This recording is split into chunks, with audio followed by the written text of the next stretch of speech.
Cedera yang dialami Henrikh Mkhitaryan dalam laga melawan Napoli menjadi pukulan berat bagi Inter Milan. Gelandang asal Armenia itu mengalami cedera otot saat berusaha menghindari pelanggaran terhadap Giovanni Di Lorenzo dan diperkirakan akan absen selama sekitar 1 bulan, melewatkan 7 hingga 8 pertandingan di semua kompetisi, termasuk derby dan laga tandang ke markas Atletico Madrid. Absennya Mkhitaryan menjadi masalah besar bagi Christian Cifu, yang seperti Simone Inzaghi sebelumnya mengandalkan pemain berusia 36 tahun itu sebagai bagian vital di lini tengah. Statistik menunjukkan Mkhitaryan adalah gelandang Inter dengan menit bermain terbanyak ketiga musim ini, 553 menit, hanya kalah dari Barella dan Calhanoglu. Namun di balik musibah ini, Inter memiliki kesempatan untuk menguji kedalaman skuad dan menilai masa depan sektor tengah tanpa sang veteran.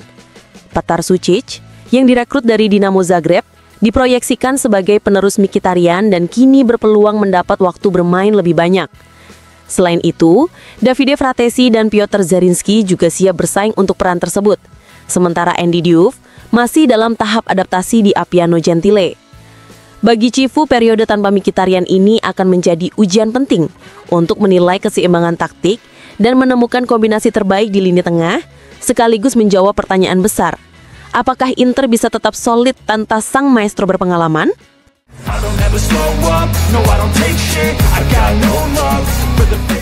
Pelatih Inter, Christian Cifu, dikabarkan akan melakukan 3 hingga 4 perubahan dalam susunan pemain untuk menghadapi Fiorentina pada pekan ke-9 Serie A, Kamis pukul 2.45 WIB di San Siro. Menurut laporan Sky Sport, Cifu tidak berencana melakukan revolusi besar, melainkan rotasi terukur setelah laga melawan Napoli. Di lini tengah, Inter kehilangan Henrikh Mkhitaryan yang mengalami cedera. Tempatnya kemungkinan besar akan diisi oleh Petar Sušić.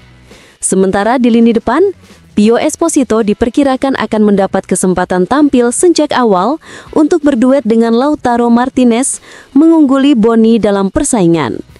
Di sektor belakang, De Vrij berpeluang menggeser Acerbi di posisi bek tengah, sedangkan di sisi kiri Carlos Augusto bisa menjadi opsi rotasi untuk memberi waktu istirahat bagi Bastoni atau Di Marco.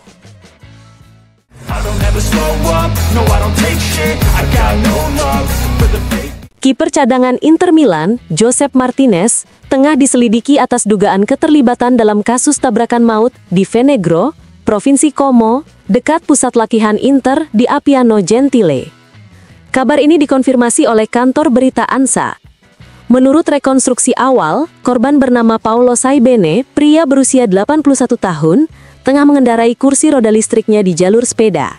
Ia diduga berusaha menyeberang ke jalur berlawanan, tepat saat mobil yang dikemudikan Martinez melintas, sehingga terjadi tabrakan fatal. Media Calcio e Finanza melaporkan, salah satu kemungkinan penyebabnya adalah korban mengalami gangguan kesehatan mendadak sebelum meninggalkan jalur sepeda. Polisi kini masih menyelidiki apakah insiden tersebut terjadi akibat kelalaian atau faktor medis yang menimpa korban.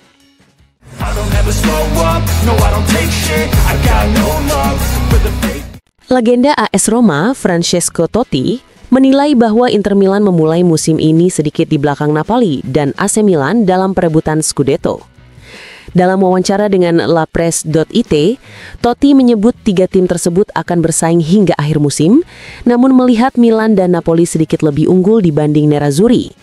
Berbeda halnya dengan mantan klubnya, Roma, yang menurut Totti memiliki target lain.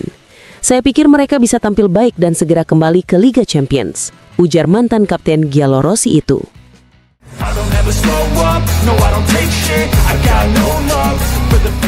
Menjelang laga antara Fiorentina dan Inter, pelatih Gianni De Biasi memberikan pandangannya dalam program Palla al Centro di Radio Fiorenze Viola. Ia menilai Inter akan tampil dengan semangat balas dendam setelah kekalahan telak dari Napoli. Inter adalah tim kuat yang kalah buruk di Napoli, jadi wajar jika mereka datang dengan amarah. Saya yakin mereka ingin menunjukkan level permainan sebenarnya, karena tim ini perlu bangkit dari situasi yang mulai mengkhawatirkan, ujar De Biasi. Ketika ditanya bagaimana cara menghentikan Inter, sang pelatih menjawab dengan nada bercanda. Dengan menembak mereka. Sebelum menambahkan secara serius, Fiorentina bisa bermain dengan blok rendah atau menekan Inter sejak area pertahanan mereka untuk menunjukkan bahwa melawan Viola tidak akan mudah.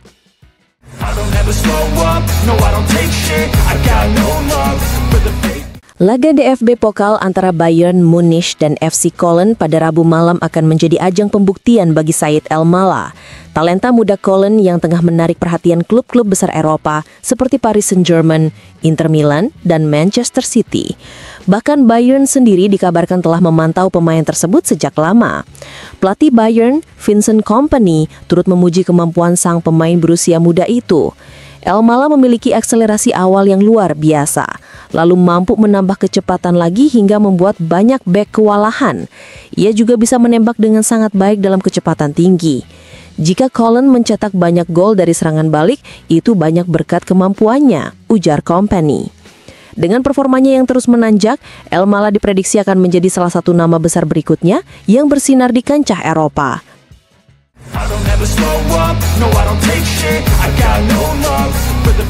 Luciano Spalletti disebut menjadi kandidat utama untuk menempati kursi pelatih Juventus, menggantikan Igor Tudor. Menurut laporan Sky Sport, pelatih asal Certaldo itu telah bertemu dengan manajemen klub dalam beberapa jam terakhir dan membuka kemungkinan menandatangani kontrak hingga akhir musim dengan opsi perpanjangan otomatis jika tim berhasil lolos ke Liga Champions. Spalletti yang sebelumnya menukangi Inter dan Napoli dianggap sebagai profil ideal untuk membawa stabilitas di tengah situasi sulit Juventus. Selain Spalletti, Juventus juga dikabarkan melakukan pendekatan awal terhadap Rafael Palladino, mantan pelatih Fiorentina yang pernah bekerja bersama direktur olahraga Modesto saat di Monza.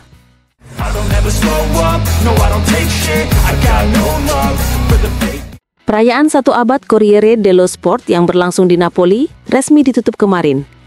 Acara tersebut dihadiri Adriano Galliani, mantan CEO AC Milan, yang melalui kesempatan itu menyinggung Jose Mourinho, mengenang masa Mourinho melatih Inter Milan. Galliani memuji prestasi Mourinho. Ia pantas meraih treble. Saya selalu mendukung tim Italia di kompetisi Eropa, jadi selamat Jose, ujarnya. Mourinho membalas dengan rasa hormat serupa, mengenang sikap profesional Galliani dan Silvio Berlusconi. Saat saya melatih Inter, saya pernah menang dan kalah melawan Milan. Tapi Adriano dan Don Silvio selalu datang ke ruang ganti untuk memberi selamat. Hal-hal kecil seperti itu menunjukkan sportivitas mereka. Karena itu saya sangat menghormati Adriano.